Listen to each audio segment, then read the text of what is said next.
सिर्फ मन वचन काय से उसका श्रवण करे, सुने, और जो उचित लगे, जो आसान लगे जीवनचर्या में, उसे उतारने का भी प्रयत्न करे।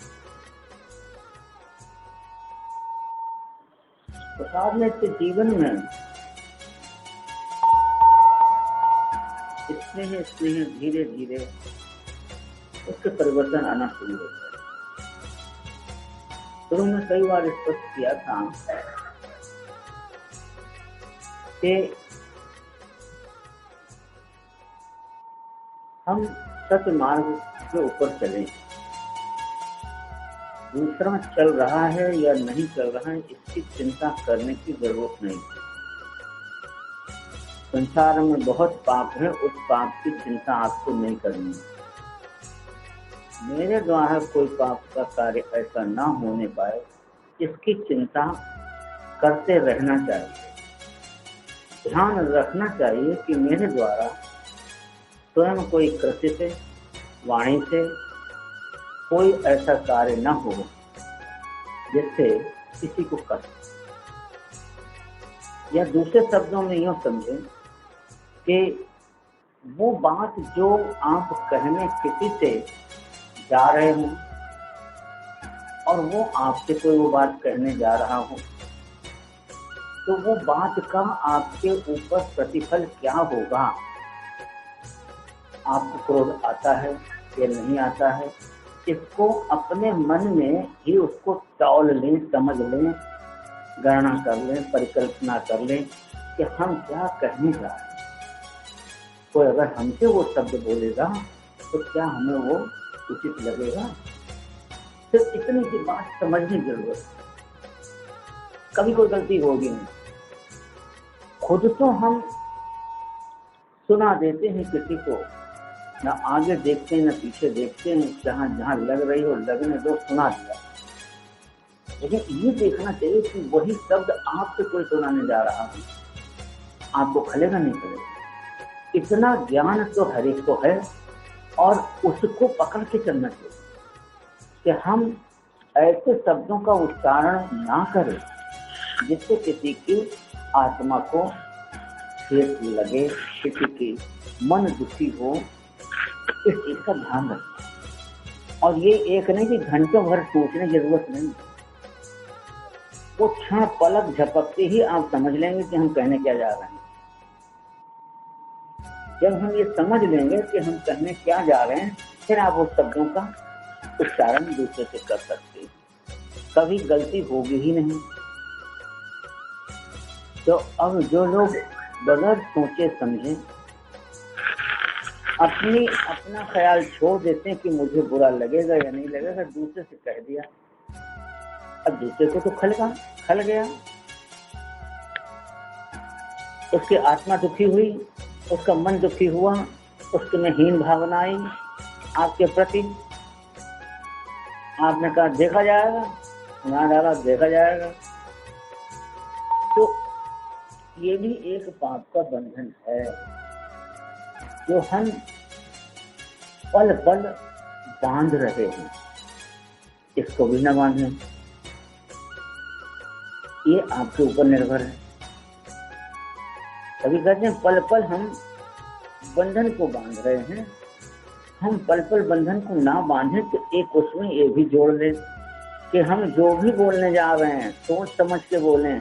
किसी से कुछ भी कहना भी हो तब भी देखें क्या वो कहाँ जा रही है बात, किसके लिए जा रही है, क्योंकि यही है संचारी भाव का नियम। संचारी भाव क्षण भर के लिए उत्पन्न होते हैं मन में, और उन्होंने अपना काम किया, वो चल दिए, हर समय बने नहीं रहते हैं। संचारी भाव आते और जाते रहते हैं। छल, द्वेष, कपट, ईर्ष्या ये प्रमुख हैं। इनको आने में देर नहीं लगती और जाने में भी देर नहीं लगती। तो अगर इन पर हम ध्यान रखें कि हमारी भाषा से किसी को ठेस तो नहीं पहुंच रही, हमारे कोई कृत्य से किसी को कष्ट तो नहीं हो रहा है, तब आप अपने जीवन को चलाएं, ताकि नित्य के जो आपके पल पल के जो बंधन हैं वो रुकेंगे। आप उधर जब करके काट रहे हैं, इधर बांध रहे हैं, तो माइनस और प्लस दोनों बराबर चल रहे हैं, तो खत्म नहीं होंगे। और जब तक ये खत्म नहीं होंगे तब तक सद्गति, निर्माण, मोक्ष या साक्षात्कार प्रभु का असंभव।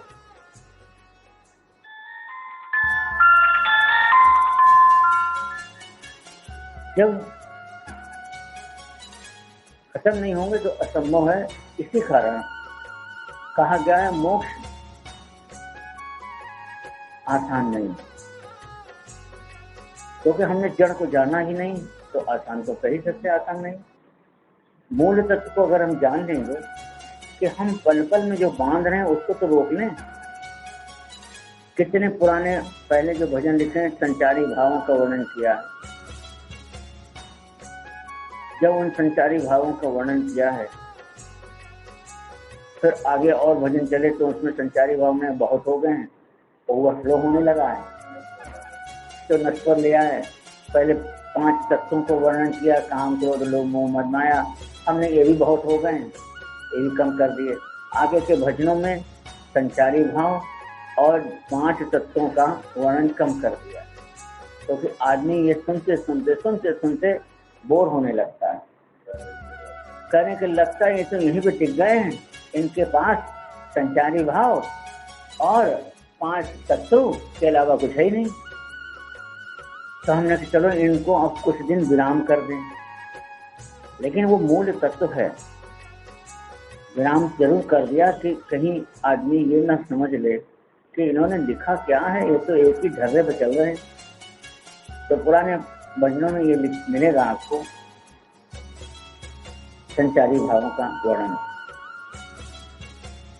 तो संचारी भाव का वर्णन दिया है, फिर कम किया, तो धीरे धीरे जब कम किया तो और चीजें आई। तो नश्वर संसार को भी कम किया। तो जब देखो ये नश्वर संसार लिख रहे हैं, उसे भी कम कर दिया। तो धीरे धीरे कम करते हुए उसकी पद्धति बदलते गए, या यूं कहें कि धीरे धीरे जब मैच्योरिटी आती गई,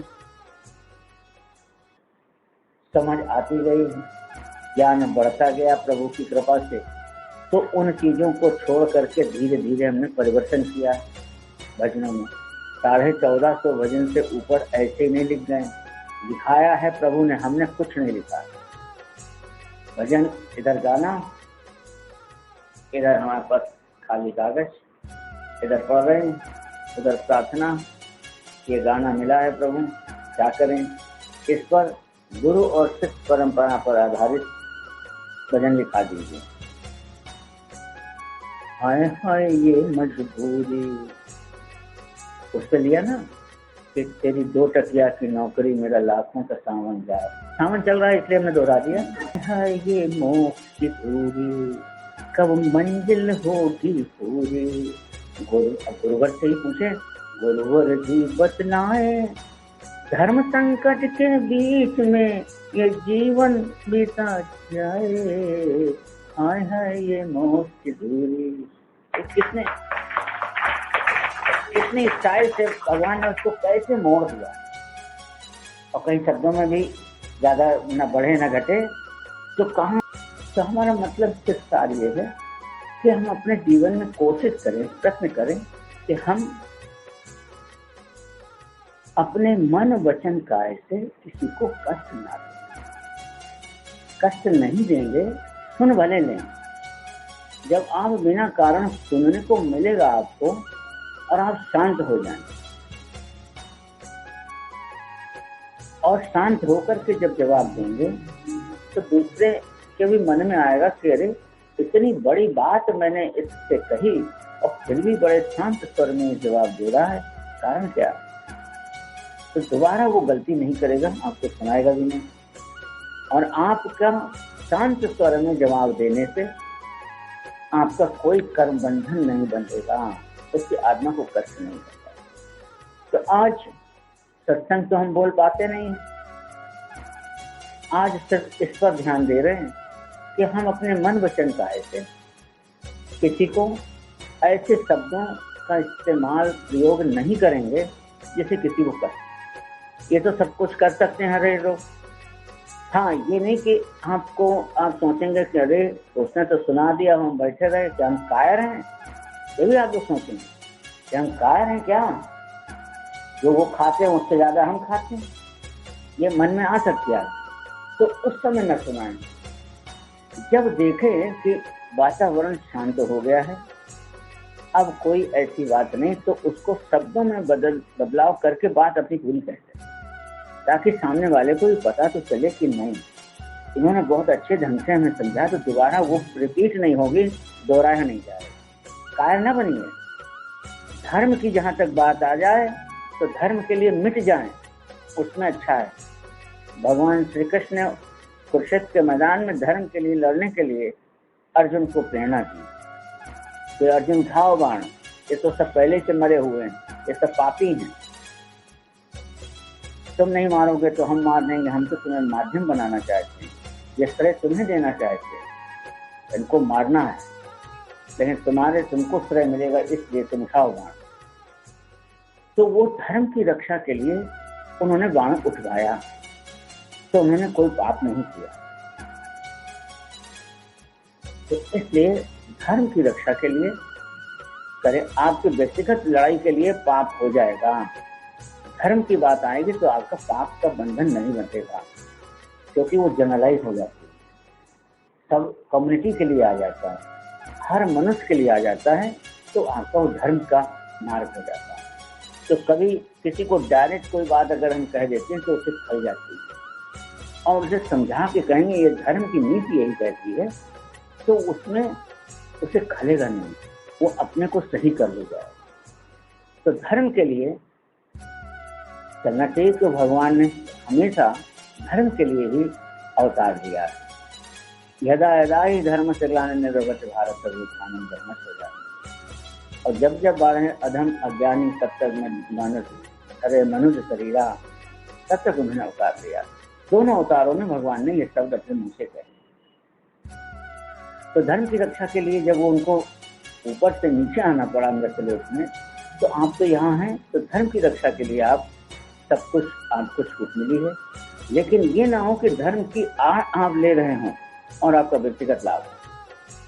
इसको आपको सोचने और विवेक का इस्तेमाल, कि धर्म की आड़ लेकर के आपके व्यक्तिगत अगर कोई चीज सिद्ध हो रही है वो गलत है। इसको आपको तौलना है कि धर्म का मार्ग में हम छूट दे रहे हैं, जब भगवान दे रहे हैं तो हम क्यों नहीं देंगे, हम भी दे रहे हैं। लेकिन ये आपकी परिकल्पना करनी है, सोचना है, विचारना है कि वो प्रसंग कहीं आपका व्यक्तिगत तो नहीं बन रहा है, आप धर्म का उसे आवरण बना दे रहे हैं। तो धर्म की ओर लेकर के या आवरण बना करके आप अपना व्यक्तिगत लाभ के लिए किसी को सुना डालें, इसका आपको स्वयं भली भांति ज्ञान होना चाहिए। और हो जाता है, आदमी सोचते हैं कि कोई बात को जनरलाइज कर दो तो हम बच जाएंगे, जनरलाइज कर दो तो बच जाएंगे, सबकी कम्युनिटी की बात आ जाएगी तो कहते नहीं आप तो सही कर रहे हैं और है अपना लाभ। तो ये कहीं से प्रतीत न हो जाए कि आपने व्यक्तिगत लाभ के लिए धर्म की ओट ले ली, धर्म की आड़ ले ली, धर्म का एक बेस ले लिया, आधार ले लिया। तो आज का यही पाठ है हमारे लिए, और हम सबको यही समझना है कि हम धर्म के मार्ग पे चलते और भले कायर नहीं बनाएंगे। आज धर्म के मार्ग पे चलना है, अपना धर्म के मार्ग पे चलने में नुकसान भले हो जाए, उसका भरपाई स्वयं प्रभु करेंगे, तो धर्म का मार्ग है। और स्वयं प्रभु को मालूम है कि धर्म की रक्षा के लिए उन्हें आना पड़ा इस धरती पर, तो धर्म के आधार पर आपके भी कष्ट को वो दूर करने चले आए। अदृश्य में आएंगे, अवतार तो अभी नहीं लेंगे, लेकिन अदृश्य के रूप में आ जाएंगे, तो आपके बंधन में नहीं बंधने पाएंगे। इसका पाठ या सत्संग या विचार यही रहा कि चलना है धर्म के मार्ग पर, चाहे जो भी स्थिति हो, धर्म के मार्ग को छोड़ना नहीं है। सभी प्रभु सहायक हैं, क्योंकि धर्म के मार्ग के साथ में प्रभु हैं, वैसे नहीं। तेरा साईं तुझ में है, जिसे सुधी है उसे ही सफलता मिलती है। तो धर्म का मार्ग अपनाना है, अपने भाषा में, अपने वचनों में, अपने कृत्य में, मन वचन काया से धर्म की ओर चलें, वही एक सहायक है। बाकी सारा संसार झूठा है और झूठा रहेगा। आप सत्य के मार्ग से चलें तो सारा संसार सुख में बन जाएगा। हम खुद सही हों पहले, तब हम दूसरे को कहें कि हम सही हैं, वो होगा। नहीं तो आपकी बात में वजन नहीं आएगा कि आप खुद गलत कर रहे हैं उसके सामने। हम कह रहे हैं कि आलू नहीं खाना चाहिए और आलू खुद हम खा रहे हैं, तो हमारा उपदेश देना, बताना गलत। तो पहले खुद त्यागें, तो हम दूसरे को त्याग का उपदेश दे सकते हैं। कथनी और करनी में समानता होनी चाहिए, नहीं तो कोई बात आपकी मानेगा नहीं।